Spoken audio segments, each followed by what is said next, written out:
And like, who is in this group? Like, who are those anonymous people that decide what's the best language for all of us? Or ignore those question marks, they should not have been there.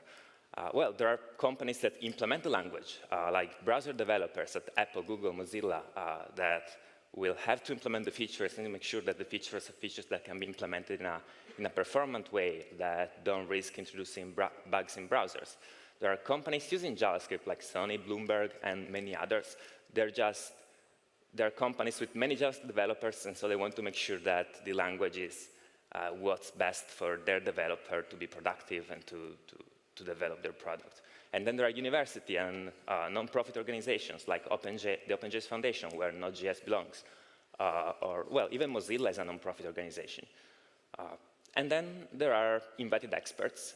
Invited experts do not represent any company, but they have a lot of knowledge on some specific topic. So we recently designed a daytime API, and there was like this person that had nothing to do with any of these companies, but he just knew a lot about how time works all across the world. And so this person get invited to join this committee to make sure that actually we don't miss anything and we make all the right decisions.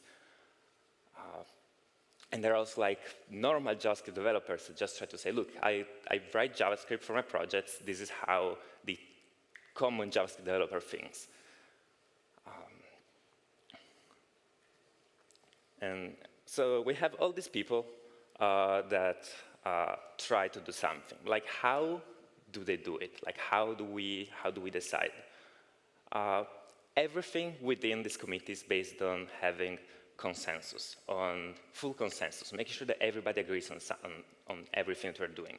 This is because we have people with, as we saw, with a very wide range of backgrounds coming from many different points of views.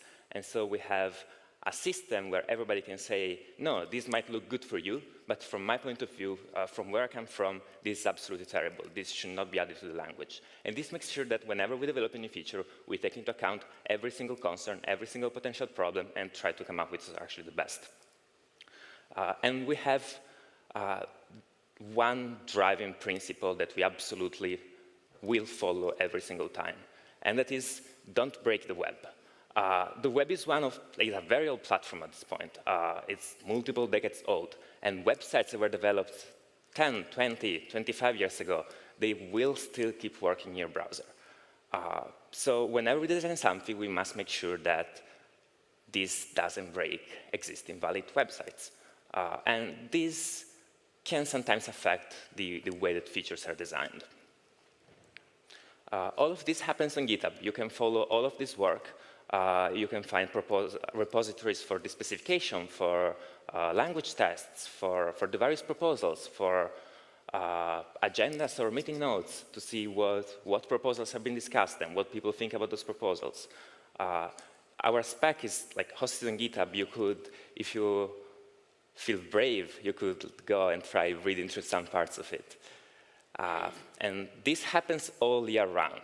We have some sync meetings, like 6 meetings per year, where we like approve features, but the work is being done asynchronously on GitHub or in open calls where the community can join. It happens like weekly or even more frequently.